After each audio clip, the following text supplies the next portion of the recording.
بسم اللہ الرحمن الرحیم۔ السلام علیکم بچوں، ہمارے آج کے سبق کا نام ہے آزادی ایک نعمت ہے۔ سب سے پہلے ہم اس کے بارے میں بات کرتے ہیں۔ آزادی کا مطلب کیا ہے؟ آزادی کا مطلب اپنی مرضی اور ارادے سے کام انجام دینا ہے۔ اگر ہمارے کام پر پابندی یا شرائط عائد کی جائیں تو اس کا مطلب ہے کہ ہم اپنی مرضی سے کام کرنے میں آزاد نہیں ہیں۔ اسلام نے ہمیشہ آزادی کو سراہا ہے اور غلامی کو ناپسند قرار دیا ہے۔ آزادی ایک نعمت ہے اور ہمیں اس نعمت کی قدر کرنی چاہیے۔ اس کہانی میں ایک کتے اور بھیڑیے کے بارے میں بتایا گیا ہے۔ کتا اس لیے موٹا تازہ تھا کہ وہ اپنے مالک کا غلام تھا اور اس غلامی کے بدلے وہ اسے عمدہ خوراک دیتا تھا اور اسے اپنی مرضی کے بغیر کہیں باہر گھومنے کی اجازت نہیں تھی۔ اس لیے بھیڑیے نے عمدہ خوراک کے بدلے اپنی آزادی کا سودا نہیں کیا اور جنگل کی طرف دوبارہ لوٹ گیا۔ آئیے اب املا کے الفاظ دیکھتے ہیں۔ سب سے پہلا لفظ ہے کمزور۔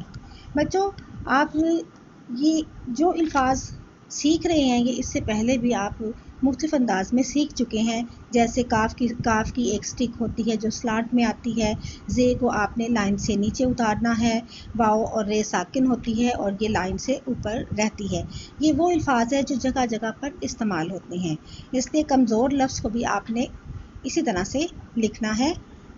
سلانٹ لائن کے ساتھ کاف، میم کا ہیڈ، زے کو لائن سے نیچے اتارنا ہے، واؤ اور رے ساکن انداز میں لکھنی ہے۔ زنجیر، زے کو ساکن لکھنا ہے آپ نے اور لائن سے اوپر رکھنا ہے۔ سلانٹ لائن نون کی ہے، پھر جیم کا ہیڈ بنائیں گے اور یہ کا ایک شوشہ اور رے کو لائن سے نیچے اتار دیں گے۔ اگلا لفظ ہے عمدہ۔ آئن سی کی طرح لکھی جائے گی، ہلکی سی سلانٹ لائن، میم کا ہیڈ اور سلانٹ کو لائن سے ٹچ کرتے ہوئے ساکن رے کی طرح دال لکھنی ہے، 6 بناتے ہوئے ہیل بنانی ہے۔ حیرت، اس میں بھی ہے کا ہیڈ بنے گا، یہ کا ایک شوشہ ہے اور رے کو لائن سے آپ نیچے اتاریں گے اور ٹے کو لائن کے اوپر ہی رکھیں گے اور اس کو سلانٹ لائن سے سٹارٹ کریں گے۔ مکمل، چھوٹا میم الف ماں لکھنا ہے، یہ لائن کو ٹچ نہیں کرے گا۔ کاف کی سٹک سلانٹ ہے، سلانٹ لائن کے ساتھ پھر میم کے ایک اور ہیڈ کو آپ نے ملانا ہے اور اس کے ساتھ لام کو جوڑ دینا ہے۔ مکمل۔ زندگی، زے لائن سے اوپر ہی رکھیں گے، ہلکی سی سلانٹ لائن کے ساتھ نون کی گلائی اور یہ گلائی لائن سے نیچے نہیں اترے گی۔ دال کو آپ رے کی شیپ میں آپ لکھیں گے، گاف کی 2 سٹک ہے اور چھوٹی یہ کو لائن سے نیچے اتاریں گے۔ غلامی، غائن الف غا اور لام الف لا کو ایک طرح سے ملا کے لکھنا ہے تو پھر غائن لام الف لا غلا بنے گا، میم کا ہیڈ اور الٹی دال کے ساتھ چھوٹی یہ کی گلائی لائن سے نیچے اتار دینی ہے۔ رکھوالی، رے کو لائن سے اوپر اور کاف کے ساتھ 2 چشمی ہے لگا کے اسے کھے بنانا ہے اور اس کے ساتھ واؤ کو لگا دینا ہے۔ اسٹیٹ 1 اور لام کو چھوٹی یہ سے ملاتے ہوئے گلائی لائن سے نیچے اتاریں۔ نعمت، اسٹیٹ لائن کے ساتھ نون لکھیں گے آپ، کرو کرتے ہوئے ٹرائنگل کی شیپ میں آئن کا ہیڈ بنائیں گے، سلانٹ میں میم لکھیں گے اور پھر اس کے ساتھ ٹے کو جوائن کر دیں گے۔ نعمت کے بعد ہے پریشانی، اسٹیٹ 1 کے ساتھ آپ نے پے کا ہیڈ بنانا ہے اور رے کو لائن سے نیچے اتار دینا ہے۔ اسٹیٹ 1 کے ساتھ ہی آپ نے یہ لکھنا ہے اور سلانٹ میں شین الف شا کے شوشے بنانے ہیں، نون اور پھر چھوٹی یہ کو لائن سے نیچے اتار دینا ہے، لفظ بن جائے گا پریشانی۔ مبارک، میم کا ہیڈ، سلانٹ اور بے الف با کی پوری فارم، رے کو لائن سے اوپر رکھیں اور کاف کو بھی ساکن لکھیں۔ مبارک کے بعد ہے حفاظت، ہے کا ہیڈ اور فے الفا کو اسٹیٹ لکھنا ہے، زوئیں کی پوری فارم لائن کے ساتھ ٹچ کرے گی اور اس کے ساتھ آپ تے کی فارمیشن لکھیں گے۔ خوراک، ہے کا ہیڈ، سلانٹ لائن اور واؤ کو ساتھ ملا دینا ہے، خیوا خو بن جائے گا، رے الف را اور سلانٹ لائن سے کاف کی سٹک لگاتے ہوئے کاف کو بنانا ہے۔ چونک، جیسے خیوا خو لکھا ہے آپ نے اسی طرح سے چیوا چو لکھنا ہے، نون الف نا آپ چھوٹا کر کے لکھیں گے اور کاف کی سٹک لگا کر کاف کو ساتھ اٹیچ کر دیں گے۔ ٹھیک، ٹے کو دو چشمی ہے کے ساتھ آپ نے بنا کے ٹھے بنانا ہے. یہ الف یا کی طرح آپ نے یہ ساتھ ٹھیک لکھنا ہے. کاف اس کے ساتھ ملا دینی ہے. لفظ بنتا ہے ٹھیک. اب ہم سبق کی طرف آتے ہیں. کسی جنگل کے قریب ایک بھیڑیے اور کتے کی ملاقات ہو گئی. بھیڑیے نے کتے سے کہا، دوست تم تو بہت موٹے تازے ہو، معلوم ہوتا ہے کھانے پینے کو خوب ملتا ہے. کتے نے دبلے پتلے بھیڑیے کو حقارت سے دیکھتے ہوئے کہا، ہاں میرے لیے تو خوراک کی کوئی کمی نہیں، لیکن تم کیوں اتنے کمزور ہو؟ اس میں دبلے پتلے کا مطلب ہے کمزور اور حقارت کہتے ہیں نفرت کو. اب یہ ایک کہانی ہے جو ایک کہانی ہے کہ ایک جنگل میں بھیڑیے اور کتے کی ملاقات ہوتی ہے. بھیڑیا حیران ہوتا ہے کہ کتا بہت صحت مند ہے اور موٹا تازہ ہے. اس نے اس سے پوچھا کہ وہ اتنا موٹا کیوں ہے، تو تب کتے نے فخر محسوس کیا اور بھیڑیے کو نفرت سے دیکھا اور کہا کہ میرے لیے تو خوراک کی کوئی کمی ہی نہیں، لیکن تم اتنے کمزور کیوں ہو؟ کہ جنگل میں آزادی سے پھرتے ہو، تمہیں تو شکار کی کوئی تنگی نہیں ہوتی ہوگی.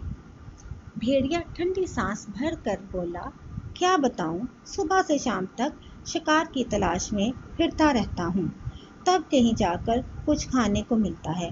مجھے تو کبھی پیٹ بھر کے کھانا نصیب ہی نہیں ہوا.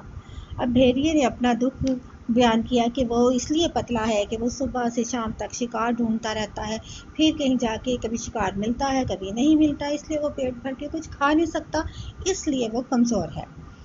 کتے نے کہا، تمہیں بھی میری طرح زندگی گزارنی چاہیے، پھر کھانے پینے کی کوئی کمی نہیں رہے گی. یہاں پر کتا اسے مشورہ دیتا ہے کہ تم میری طرح کا لائف سٹائل یعنی زندگی گزارنے کا طریقہ اپناؤ، تب کھانے پینے کی تنگی نہیں رہے گی. بھیڑیے نے پوچھا، تم کیسے زندگی گزارتے ہو؟ کتے نے جواب دیا، میں اپنے مالک کے گھر کی رکھوالی کرتا ہوں. رکھوالی یعنی حفاظت. میں کسی چور اچکے کو گھر کے پاس پھٹکنے نہیں دیتا یعنی قریب نہ آنے دیتا. اس لیے مالک مجھ سے بہت خوش ہے. بڑی عمدہ خوراک مجھے کھانے کو دیتا ہے. عمدہ کا مطلب ہے بہترین. اب بھیڑیے نے جب پوچھا کہ تم زندگی کیسے گزارتے ہو، تو کتے نے پھر اس کی وجہ بتا دی کہ وہ ایک گھر میں ملازمت کے طور پر جیسے کوئی غلام کام کرتا ہے، اس طرح سے میں اس گھر کے مالک کے گھر کی رکھوالی کرتا ہوں، اور میرا کام ہے کہ میں کسی چوروں کو گھر کے پاس نہ آنے دوں یا گھر میں داخل نہ ہونے دوں. اس لیے مالک میری کارکردگی سے خوش ہوتا ہے، مجھے اچھی خوراک دیتا ہے. بھیڑیے نے للچا کر کہا، مجھے تمہاری طرح کا کوئی کام نہیں مل سکتا. اب بھیڑیا بھی لالچ میں آ گیا کہ چلو اگر صرف دیکھ بھال کرنے میں ہی اچھی خوراک ملتی ہے تو کیوں نہ میں بھی یہ کام کر لوں. کتا بولا، کیوں نہیں، تم بھی میرے ساتھ چلو، میرا مالک تمہیں بھی رکھ لے گا، اس کا گھر بہت بڑا ہے. اب کتے کو یہ سوچی کہ اسے ساتھ ہی لے جائے، کیونکہ اسے بھی دوستی کی ضرورت ہوتی ہے. وہ چاہتا تھا کہ میرا بھی کوئی ساتھی ہو، میرے ساتھ رہے. بھیڑیے نے کہا، چلو ٹھیک ہے، دونوں مل کے اس کے گھر کی حفاظت کیا کریں گے. بھیڑیا اس بات پر تیار ہو جاتا ہے کہ وہ اس کے ساتھ چلے گا اور دونوں مل کر گھر کی حفاظت کیا کریں گے. کتا بولا، تو پھر آؤ چلو میرے ساتھ. لہذا کتے کے کہنے پہ بھیڑیا اس کے ساتھ چل پڑا. چلتے چلتے بھیڑیے کی نظر کتے کی گردن پر پڑی. اس کی گردن کے گرد نشان سا پڑا ہوا تھا. اب گھر کی طرف جا رہے تھے کہ بھیڑیے نے دیکھا کہ کتے کے گلے میں ایک نشان سا ہے. اس نے پوچھا، دوست تمہاری گردن کے بال کیسے جھڑ گئے؟ اس نے اس کے گلے پہ جو نشان تھا اس کی وجہ پوچھی کہ یہ کیسے بال جھڑ گئے ہیں. تو کتا بولا، اوہ یہ تو پٹے کا نشان ہے، میری گردن میں پٹا پڑا ہوتا ہے، اس رگڑ کی وجہ سے یہاں کے بال اکھڑ گئے ہیں. اب کتے نے بتایا کہ وہ تو اس کی گردن میں پٹا پڑا ہوتا ہے، اس لیے اس کی رگڑنے کی وجہ سے یہ نشان پڑ گیا، کیونکہ مالک اس کو باندھ کے رکھتا تھا. پٹا؟ کیسا پٹا؟ بھیڑیے نے چونک کر پوچھا. اب یہاں پر بھیڑیے کی تو حیران ہونے کی باری تھی کہ وہ کس طرح کا پٹا ہے. بات یہ ہے کہ میرا مالک جب چاہتا ہے کہ میں گھر سے نہ نکلوں تو میرے گلے میں پٹا ڈال کر زنجیر سے باندھ دیتا ہے، کتے نے جواب دیا۔ اب ساری بات دیکھے کھل کے سامنے آ گئی کہ وہ اس کے گلے میں پٹے کا نشان کیوں تھا، اس لیے کہ اس کا مالک اسے باندھ کے رکھتا تھا تاکہ وہ اپنی مرضی سے گھر سے باہر نہ جائے۔ بھیڑیا ٹھٹک گیا، حیرت یا خوف سے رک گیا اور بولا، نہ بابا نہ، مجھے ایسی عمدہ خوراک نہیں چاہیے جس کے بدلے آزادی چھن جائے اور گلے میں غلامی کا پٹا پڑ جائے۔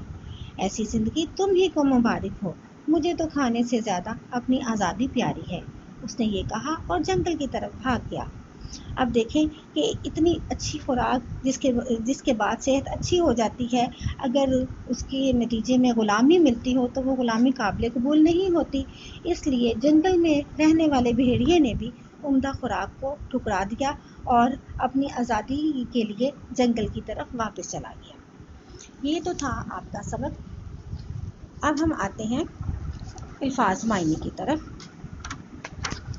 دبلا پتلا، کمزور، دبلا پتلا کمزور، غم پریشانی، ٹھٹک جانا حیرت یا خوف سے رک جانا، ٹھٹک جانا حیرت یا خوف سے رک جانا، پاس پھٹکنے نہ دینا، قریب نہ آنے دینا، پاس پھٹکنے نہ دینا، قریب آنے نہ دینا۔ اچھا بچوں، اب ہم مشق کی طرف آتے ہیں۔ اس میں کچھ سوال ون ورڈ بھی ہیں اور کچھ تھوڑے سے لانگ بھی ہیں۔ سب سے پہلا سوال ہے، کتا موٹا تازہ کیوں تھا؟ کتا موٹا تازہ کیوں تھا؟ بچوں، کتا موٹا تازہ اس لیے تھا کیونکہ اس کا مالک اسے گھر کی رکھوالی کے بدلے عمدہ خوراک دیتا تھا۔ نمبر 2، بھیڑیا اپنا پیٹ کیسے بھرتا تھا؟ ظاہر ہے بھیڑیا جنگل میں رہتا تھا تو شکار ہی کرتا تھا، تو اس کا جواب بنتا ہے بھیڑیا شکار کر کے اپنا پیٹ بھرتا تھا۔ نمبر 3، مالک کتے کو پٹا کیوں ڈالتا تھا؟ مالک کتے کو پٹا کیوں ڈالتا تھا؟ مالک کتے کو پٹا اس لیے ڈالتا تھا تاکہ کتا اس کی مرضی کے بغیر گھر سے باہر نہ نکلے۔ چوتھا سوال ہے، بھیڑیا کتے کے ساتھ کیوں نہ گیا؟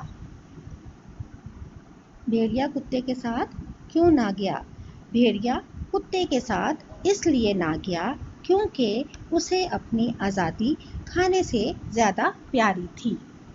اچھا بچوں، اس میں ایک سوال جو جیم والا سوال ہے کہ کتا کیا کام کرتا تھا، وہ ون ورڈ ہے اور اس کا آنسر صرف یہ آئے گا، گھر کی رکھوالی، یعنی کتا کیا کام کرتا تھا؟ گھر کی رکھوالی۔ یہ تو تھے آپ کے سوال جواب۔ بچوں، آپ نے اس سبق کو ہمیشہ کی طرح 5 دفعہ پڑھنا ہے اور